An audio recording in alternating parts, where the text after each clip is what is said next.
Silakan, udah bisa dimulai.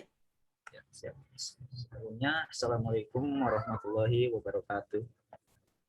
Waalaikumsalam warahmatullahi wabarakatuh. Bismillahirrahmanirrahim. Bismillahirrahmanirrahim. Wassalatu wassalamu ala rasulillahi la haula wala quwata illa billah. Segala puji bagi Allah Subhanahu wa taala, salawat dan salam semoga tetap tercurahkan kepada nabi kita Nabi Muhammad sallallahu alaihi wasallam. Yang saya hormati kepada Bapak dosen Dr. Tabi Lutfi, Magister Agama. Dan yang saya hormati juga kepada rekan-rekan seperjuangan. Semoga kita selalu dalam lindungan Allah Subhanahu wa taala. Amin amin Allah ya rabbal alamin. Dan untuk mempersingkat waktu, lebih singkatnya kita lanjut ke makalah yang akan kelompok kami jelaskan. Dan untuk selanjutnya akan dimulai oleh saudari kita Siti Rahayu. Untuk saudari Siti Rahayu dipersilahkan.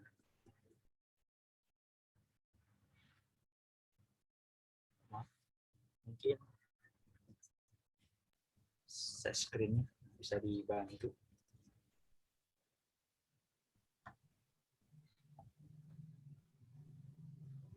Ada kendala Siti Rahayu? Boleh minta tolong share screen. Bentar loh. Baik. Pembahasan yang pada pertemuan kali ini dari kelompok kami akan menjelaskan tentang pengertian filsafat ilmu dan metafisika. Yang pertama yaitu pengertian metafisika. Metafisika merupakan bagian dari aspek ontologi dalam kajian filsafat. Konsepsi metafisika berasal dari bahasa Inggris, yaitu metafisis, atau bahasa Latin metafisika dan dari Yunani yaitu metafisika, yaitu sesudah fisika. Dari kata meta, setelah atau melebihi, dan psikos menyangkut alam, atau fisis alam. Metafisika merupakan bagian filsafat tentang hakikat yang ada di balik fisika hakikat yang bersifat abstrak dan di luar jangkauan pengalaman manusia. Realitas kehidupan di alam ini dengan mempertanyakan yang ada. Alam ini wujud atau tidak? Siapakah kita? Apa peranan kita dalam kehidupan ini? Metafisika secara prinsip mengandung konsep kajian tentang sesuatu yang bersifat rohani dan yang tidak dapat diterangkan dengan kaidah penjelasan yang ditemukan dalam ilmu yang lain. Secara etimologi, meta adalah tidak dapat dilihat oleh panca indera, sedangkan fisika adalah fisik. Jadi metafisika adalah sesuatu yang tidak dapat dilihat secara fisik. Metafisika tidak bisa diuji secara empiris karena keberadaannya yang abstrak. Secara terminologi metafisika, meta berasal dari bahasa Italia, berarti setelah atau di belakang. Adapun istilah lain metafisika berasal dari kata Yunani, yaitu metafisika, dengan membuang ta tambahan dan mengubah fisika menjadi fisika physics. Jadilah istilah metafisika, yang berarti sesuatu di luar hal-hal fisik. Istilah metafisika ditemukan oleh Andronicus pada tahun 70 sebelum Masehi. Ketika menghimpun karya-karya Aristoteles, kata ini diarabkan menjadi ma ba'da al-tabi'ah, sesuatu setelah fisika. Menurut penuturan para sejarawan filsafat, kata ini pertama kali digunakan sebagai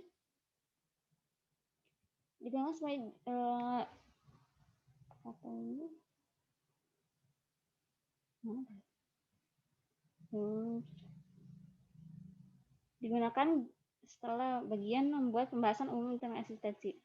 Sebagai filosof muslim, merasa lebih cocok menggunakan istilah ma qabla al-tabi'ah, sesuatu sebelum fisika. Bagian yang berbeda adalah teologi uslubiyah dalam karya-karya filosof muslim. Sebagai semua pembahasan di atas digabungkan dalam bagian ketuhanan dalam arti umum. Sedangkan teologi dikhususkan dengan nama ketuhanan dalam arti khusus. Maka metafisika dipakai untuk menyebut kumpulan soal-soal teoritis, intelektual, filsafat dalam arti umum.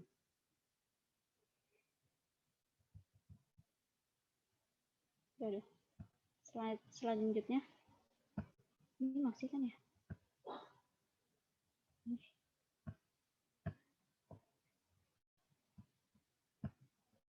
Hubungan metafisika dengan pengalaman hidup. Pengalaman hidup yang bergantung dengan metafisika, yaitu hubungan metafisika dan moral. Metafisika juga punya hubungan yang erat dengan moral.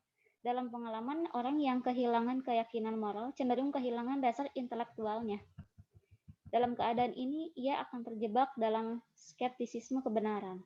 Karena kebenaran moral diyakini selalu berada dalam level metafisis. Tanpa keyakinan, moral, dan metafisis, orang tersebut akan terjebak pada 3 prinsip. Yang pertama yaitu skeptisisme terhadap kebenaran yang relatifir. Agnostisisme terhadap kebenaran tentang Tuhan, entah itu ada atau tidak. Bersikap relatif tentang hukum moral yang universal. Yang kedua yaitu hubungan metafisika dengan teologi. Teologi adalah refleksi ilmiah tentang iman. Karena itu metafisika dibutuhkan untuk menjelaskan tentang apa itu iman dan bagaimana iman itu ada. Hubungan metafisika dan teologi punya sejarah yang sangat panjang dan ada beberapa filsuf yang mencari hubungan dua hal ini. Yang pertama yaitu Auguste Comte. Dalam teorinya tentang 3 zaman yang dimulai. Yang pertama, positisme berbicara tentang hal-hal konkret. Yang kedua, zaman filsafat, lebih maju, rasional tapi abstrak dan tidak relevan. Yang ketiga, zaman mitos, level yang tidak rasional dan tidak masuk akal. Karena itu, ia berpandangan kalau metafisika tidak selalu penting, tetapi bila dibandingkan dengan teologi, metafisika itu lebih maju. Kelompok Whitehead yang menjelaskan perbedaan Tuhan teologis dan Tuhan metafisis. Bagi mereka, filsafat ketuhanan selalu berada dalam konteks percakapan tentang kehidupan dari realitas sebagai sesuatu kesatuan, sementara metafisika tidak lain dari upaya untuk memahami pengalaman hidup secara keseluruhan. Dan dalam pengalaman ini juga melibatkan Tuhan. Teologi moral membutuhkan filsafat karena teologi membutuhkan instrumen rasional atau moderat. Selanjutnya,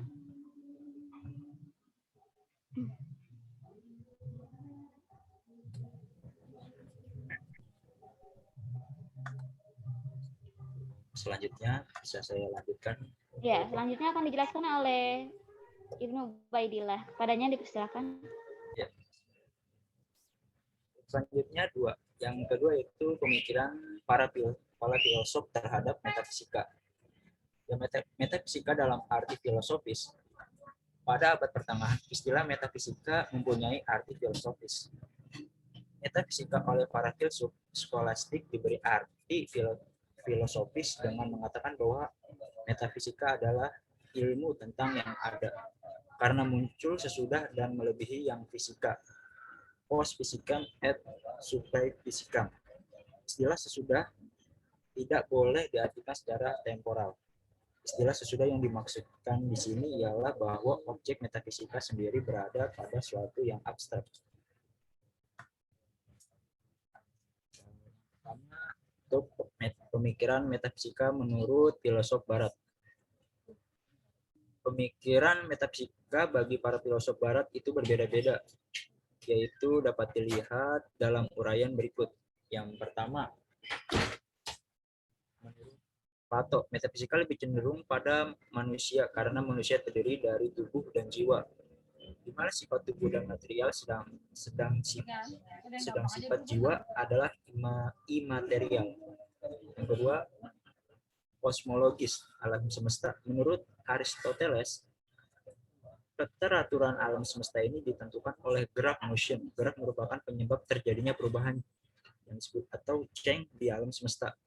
Akhir akal manusia tiba pada suatu titik yang ultimate, yaitu sumber penyebab dari semua gerak, yaitu unmoved mover, penggerak yang tidak digerakkan.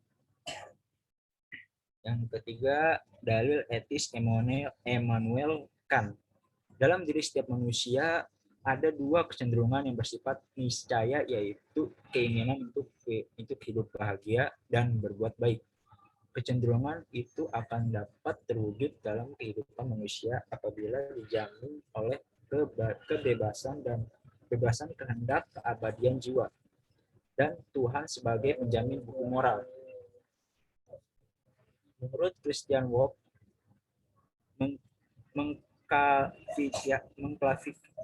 mengklasifikasi metafisika menjadi dua, yaitu metafisika generalis, ontologi, dan metafisika spesialis, yaitu kosmologi, psikologi, dan teologi.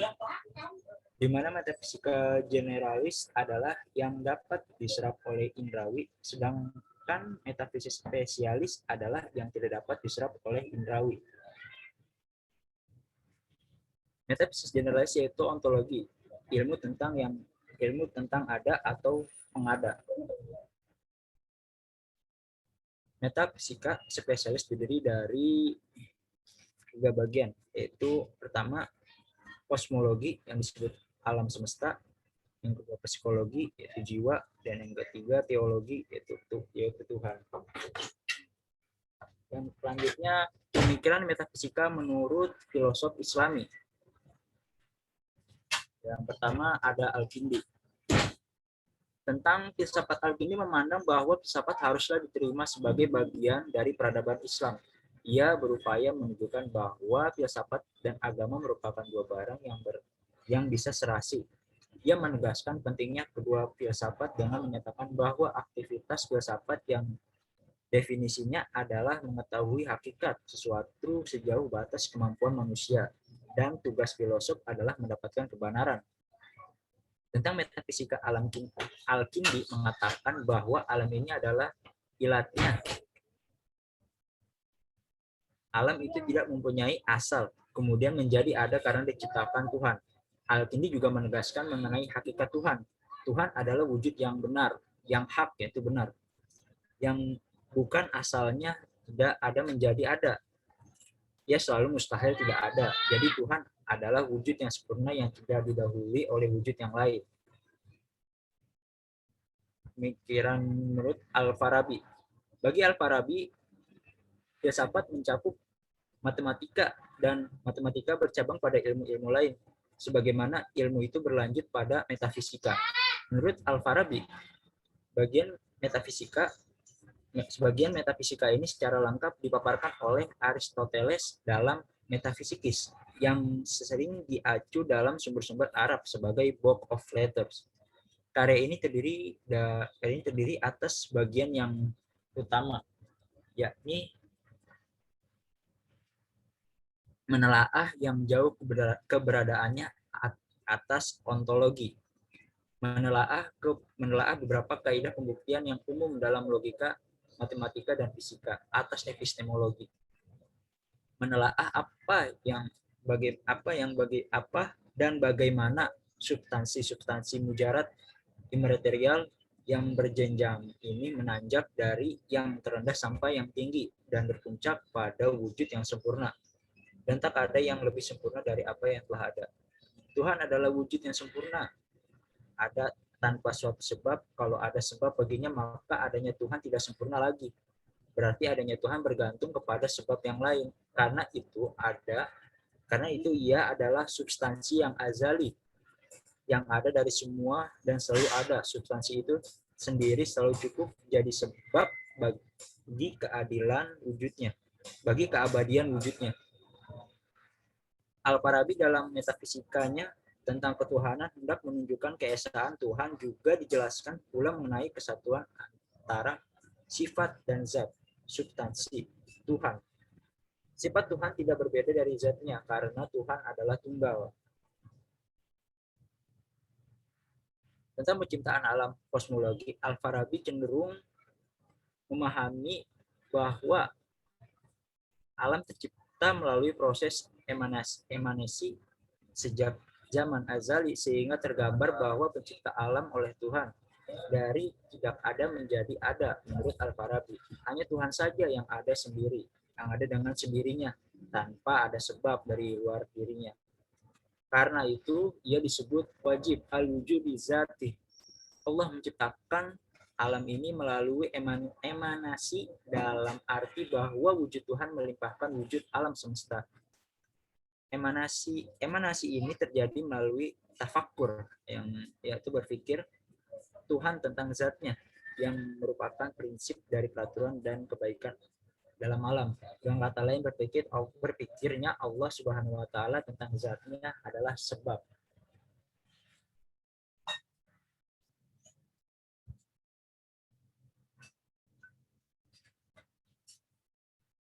Dari adanya alam ini, dalam arti bahwa ialah yang memberi wujud kekal dari segala yang ada. Berpikirnya Allah tentang zatnya adalah ilmu tentang dirinya. Dan ilmu adalah daya al-qudrah yang menciptakan segalanya. Agar sesuatu tercipta cukup Tuhan yang mengetahuinya. Secara konseptual, hierarki wujud menurut Al-Farabi adalah sebagai berikut.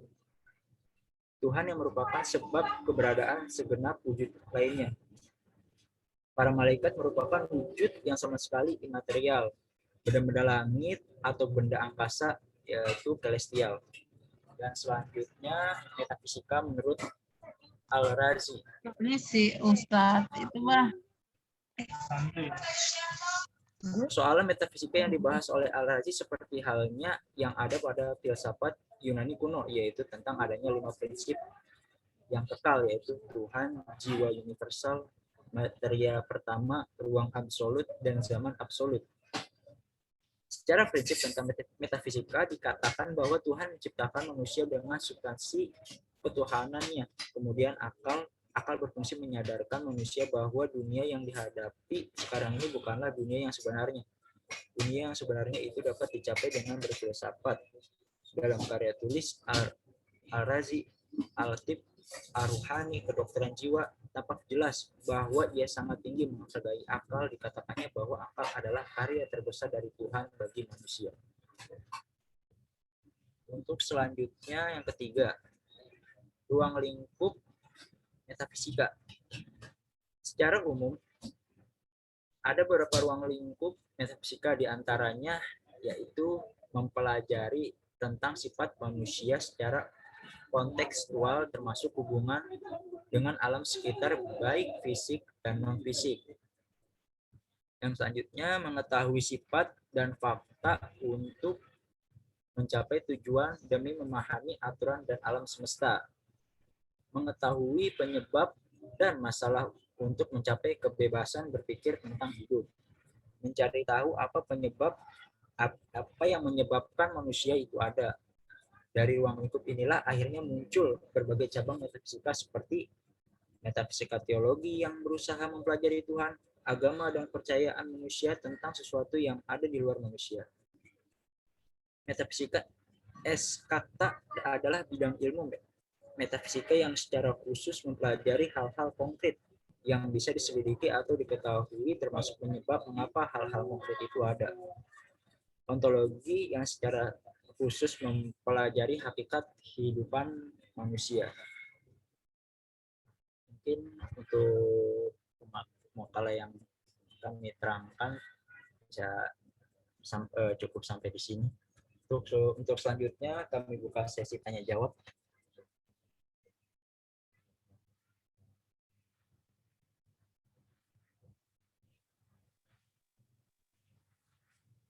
Mas Ibnu ya tadi ya? Iya, Ustaz. Masya Allah, barakallah. Ya, metafisik. Metafisik. Jadi ada fisik, ada metafisik. Atau fisik, non-fisik. Ada yang sifatnya materi, ada yang sifatnya non, tidak materi atau meta, di atas materi. Jadi meta itu kan di atasnya. Kalau kita sebut misalnya besok hujan, karena ada tanda-tandanya itu fisik. Karena kelihatan ada awan, gelap. Kemudian juga secara keilmuan BMKG sudah memprediksikan. Ya. Tapi kalau melalui metafisik bisa. Yaitu mereka yang mempunyai ilmu laduni. Kenapa ini mau hujan? Karena itu ya misalnya ya titik-titik-titik karena kok banyak yang nangis. Itu metafisik. Atau biasanya kalau kematian ya karena ada burung. Nah, ini burung ini tanda kematian. Padahal belum tentu ya, tapi itulah metafisik. Kalau fisik itu mudah kita saksikan, mudah kita rasakan, mudah kita cerna. Tapi metafisik memang di atas dari yang dapat kita cerna. Hanya dalam filsafat metafisik itu penting. Karena tidak semua ternyata ilmu itu difahami secara logis. Ada ilmu yang difahami secara metafisik, tidak bisa secara fisik. Seperti misalnya ilmu alam mimpi, itu kan nggak bisa secara fisik. Memang metafisik. Atau mungkin hal-hal yang gaib itu metafisik. Atau bisa jadi ya hal-hal yang menguatkan fisik memang perlu metafisik. Atau sebaliknya, teman-teman, yang metafisik itu harus diperkuat dengan fisik. Ya. Yang non indrawi harus diperkuat dengan indrawi. Maka ini kelengkapan. Karena kalau hanya metafisik, khawatir ya itu mengada-ngada ya, hayalan dan sebagainya. Bisa jadi hanya lintasan-lintasan saja. Tapi yang metafisik penting. Karena dunia atau agama kita memang menuntut tentang metafisik juga.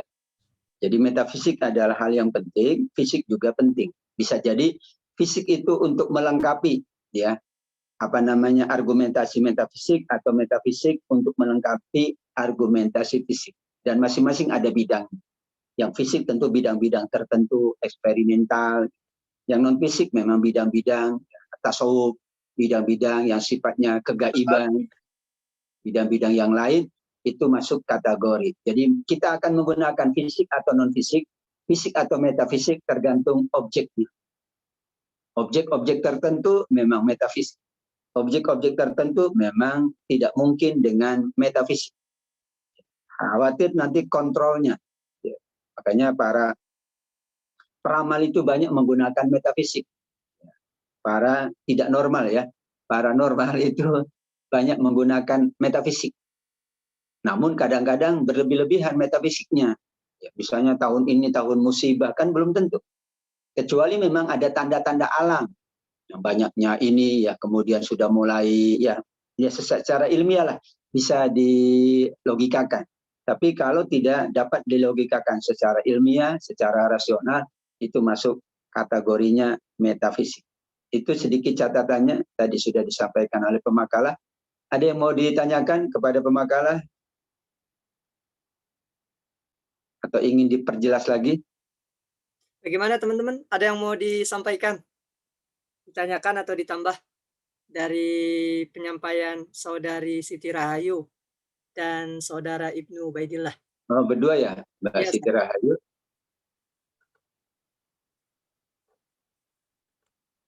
Ada teman-teman, Mbak Rahayu lagi di kantor ya?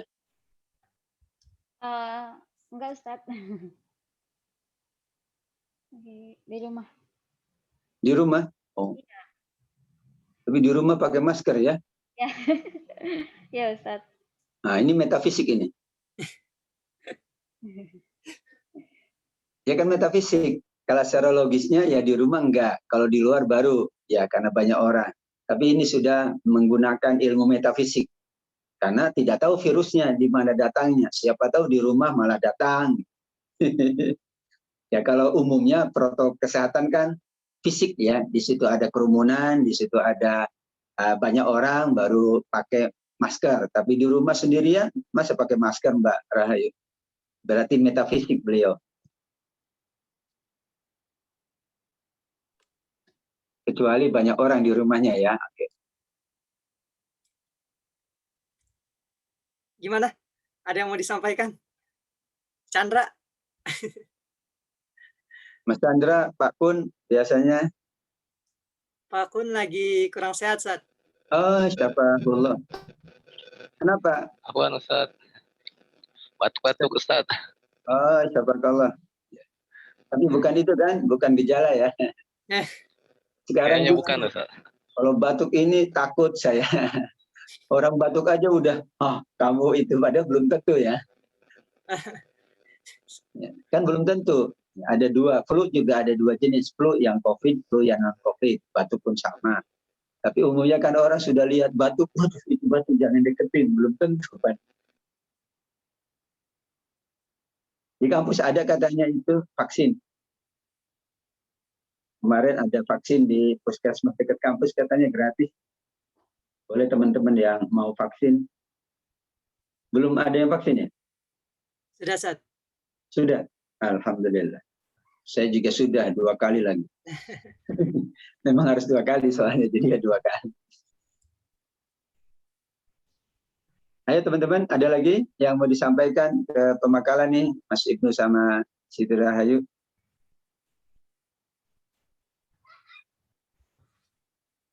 Itu Dahria biasanya. Mungkin sedikit sharing kali Ustaz. Kalau melihat artinya kalau metafisika ini, kalau orang-orang yang menemukan penemunya gitu ya Ustaz, mungkin bisa lebih memahami Islam artinya gitu Ustaz, kepada hal-hal yang gaib gitu. Tapi kalau melihat gitu, apakah pemahaman mereka itu kenapa tidak sampai kepada Islam gitu Ustaz, kayak pada hal-hal yang begitu? Iya, hidayah itu logis atau metafisik? Metafisik. Dualisme, Ustaz. Dua-duanya. Betul, ikhtiarnya itu fisik ya. Orang belajar, orang menggali, orang mencermati, yatafakkarun, yatazakkarun, itu kan fisiknya, artinya ikhtiarnya. Tapi pada akhirnya tetap hidayah itu di tangan Allah. Jangankan itu, ini orang lahir dari keluarga muslim, maaf.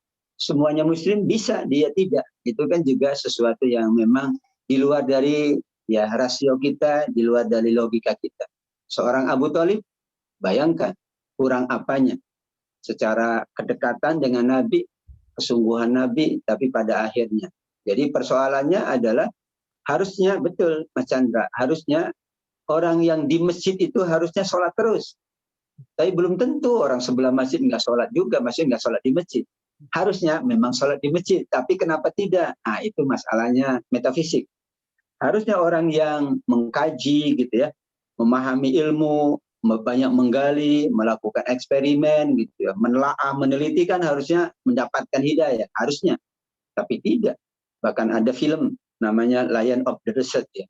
Itu kan pemerannya harusnya sudah dapat hidayah. Orang dia memerankan Umar Mukhtar, kemudian dia memerankan Hamzah, namanya Antonio Quinn. Kan harusnya dia Allahu Akbar, nanti Allahu Akbar, skripnya kan Allahu Akbar, skripnya itu sholat. Secara fisik harusnya dia dapat hidayah, tapi ada yang behind ya, di luar dari itu, di luar kemampuan manusia yang bernama metafisik. Sehingga seseorang yang menggali ilmu itu kan banyak, barang siapa yang bertambah ilmunya tetapi tidak bertambah hidayahnya, maka semakin jauh dari Allah. Man izdada ilman wa lam yazdad hudan lam yazdad minallahi illa bu'da. Harusnya orang berilmu itu tambah dekat kepada Allah. Karena ilmunya dari Allah. Karena yang dia amati juga makhluk Allah. Karena hasilnya juga mengagungkan Allah. Ma khalaqta hadza batila subhanaka. Tapi kenapa hasilnya tidak begitu? Nah, disitulah namanya yang bersifat metafisik, yaitu ketetapan takdir Allah Subhanahu wa ta'ala. Harusnya ini saya punya murid dulu. Ya, istrinya itu dokter kandungan. Suaminya profesor, dokter juga. Tapi tidak punya anak. Harusnya dia punya anak. Ini dokter kandungan, tahu caranya, makanannya juga ngerti. Berbagai cara lah, ikhtiarnya insya Allah dijalankan. Tapi tidak juga. Kenapa? Karena ada metafisik. Nabi Zakaria harusnya nggak punya anak itu. Istrinya maaf mandul kan disebut. Wa mro'ati akhir. Terus sudah usianya lanjut. Wahanal azuminni. Tulangnya itu sudah rapuh lah. Sudah beruban. Washta'ala ra'su syaiba. Tapi di balik itu ada yang sifatnya metafisik, yaitu kekuasaan Allah. Terjadi pada Nabi Zakaria. Padahal kalau ya ada 2 kakek nenek datang ke dokter, misalnya, dok, kita pengen punya anak nih, pasti ketawa dokternya. Ini udah bau apa, masih pengen punya anak. Tapi dia tidak menganggap itu hal yang mustahil. Jadi metafisik ini penting. Metafisik tidak ada yang mustahil. Kalau sudah masuk tataran metafisik tidak ada yang mustahil. Tapi kalau tataran fisik banyak mustahilnya. Mustahil kamu lulus. Ternyata lulus. Logikanya enggak lulus kamu. Ternyata lulus. Ya. Logikanya anak kecil naik pesawat, pesawatnya kebakaran itu meninggal, tapi ada yang tidak. Nah, berarti tidak mustahil kalau metafisik. Menurut logika manusia mustahil. Misalnya kan, ya ada kecelakaan kapal laut, tapi bayi kok masih hidup. Ada bencana tsunami, ada bayi yang hidup kan dulu di Aceh itu. Bayi, anak kecil yang sudah berhari-hari loh, tertimbun tapi tidak meninggal.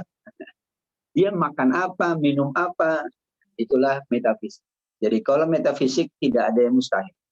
Tapi kalau fisik kita berbenturan dengan keterbatasan akal, maka kita sebut mustahil. Sebetulnya nggak mustahil, tapi akal kita kan terbatas. Misalnya saya mampu 1 kilo, maka di luar 1 kilo menurut akal mustahil. Tapi kalau menurut metafisik tidak ada yang mustahil.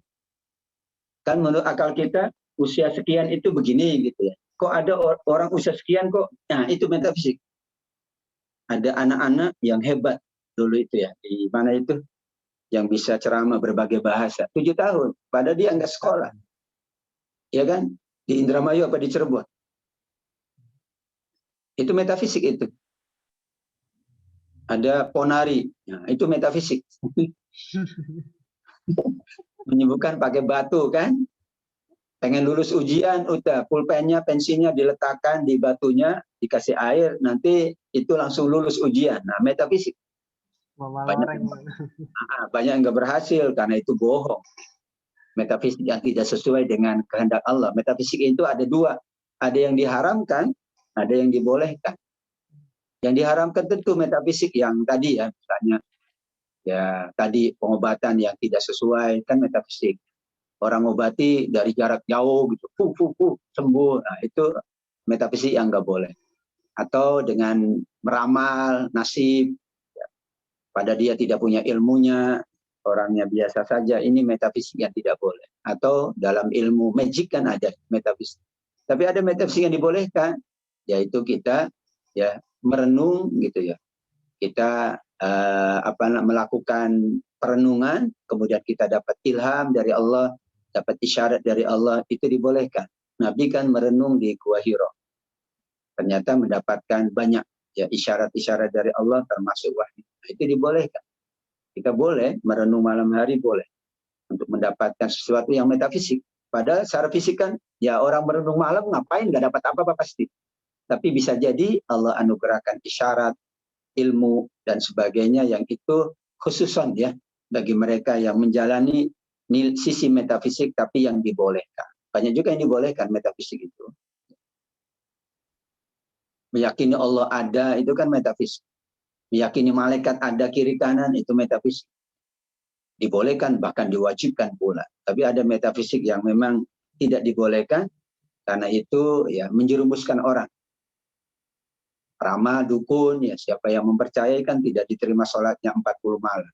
Memang metafisik yang tidak dibolehkan. Kamu mau cepat jodohnya? Iya Pak. Ya Kang, Ki, gitu. Ki, aku mau cepat jodohnya. Kata dia, udah sembelih ayam putih. Misalnya. Nah itu kan metafisik. Logikanya apa? Jodoh sama ayam putih nggak ada hubungan. Waktunya malam nggak ada hubungan. Nah itu tidak boleh tentunya.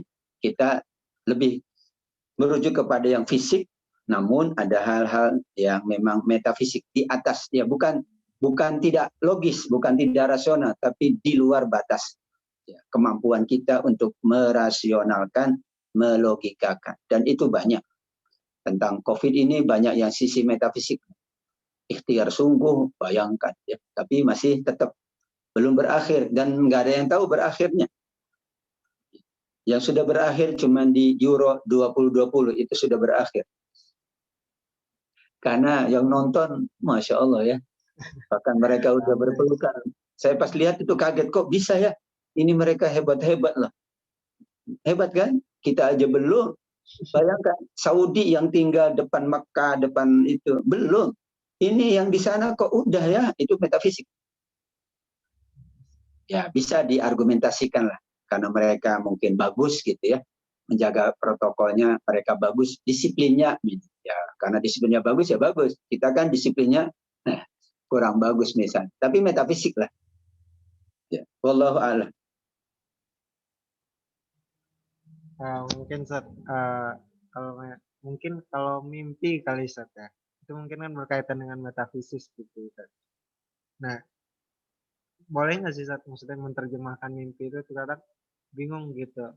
Ini apa sih maksudnya mimpi? Kadang bikin penasaran juga gitu. Kadang ada hal yang tersirat gitu Ustaz. Nah, bagaimana memahami mimpi itu Ustaz? Ya dulu ada kisah Nabi Yusuf kan mimpi. Nabi Ibrahim juga mimpi. Jadi mimpi itu adalah salah satu anugerah Allah, bisa untuk ketenangan kita, sehingga kita tidak putus asa. Saya mimpi kita lulus, padahal ujian belum, ya nggak apa-apa supaya kita semangat gitu. Padahal belum terjadi, dan itu cara Allah untuk menenangkan kita. Atau mimpi misalnya ya banyak dapat anugerah, padahal kan dia belum dapat anugerah. Ya mudah-mudahan jadi motivasi kan. Sesungguhnya aku ini mampu loh. Buktinya dalam mimpi aja aku ternyata berhasil. Jadi ada 3 kategori mimpi.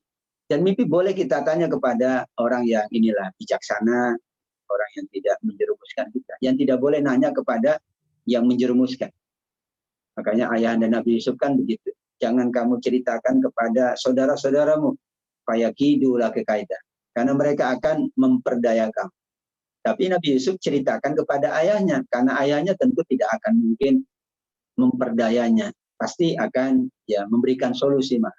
Jadi boleh kita menyampaikan mimpi kepada orang yang dipercaya, menyampaikan pandangannya. Tapi tidak boleh percaya sepenuhnya. Karena mimpi bukan unsur yang wajib dipercaya. Tapi mimpi itu boleh dijadikan acuan saja. Tapi tidak boleh dipercaya. Misalnya mimpi hari ini pergi. Wah kalau gitu hari ini pergi. Enggak boleh itu. Tapi isyarat. Oh berarti kalau saya pergi hari ini boleh toh. Boleh. Tapi tidak dijalankan ya. Enggak usah dijalankan. Tidak wajib dijalankan. Misalnya mimpi ya didatangi oleh ayahandanya yang sudah wafat. Ya ini isyarat saya ziarah kubur. Ya bagus. Nggak ada masalah. Ya, itu kan bagus. Kecuali wah kalau begitu ajal saya sudah dekat. Belum tentu. Nggak ada hadis Nabi. Kalau didatangi orang meninggal berarti ajalnya sudah dekat. Nggak ada. Sehingga mimpi itu betul, metafisik, kita boleh menyampaikan, meminta pandangan, tapi tidak boleh mempercayai sepenuh hati. Jadikan mimpi itu ya di media saja lah. Kita lebih tenang, kita jadi lebih optimis gitu. Mimpi ketemu jodoh ya udah optimis aja. Tapi jodohnya kok beda dengan yang dimimpi, ya itu urusan Allah. Karena bukan hakikat mimpi. Saya di mimpinya sama itu artis Ustaz. Kok saya? Ya, itu kan mimpi. Supaya semangat aja kita hanya motivasi. Tiba-tiba ternyata dapatnya ya tidak artis ya nggak apa. Yang penting kan mimpi itu memberikan support, motivasi supaya kita. Makanya mimpi yang terbaik adalah mimpi yang bagus. Mimpi yang dari setan adalah mimpi horor. Kalau horor pasti dari setan.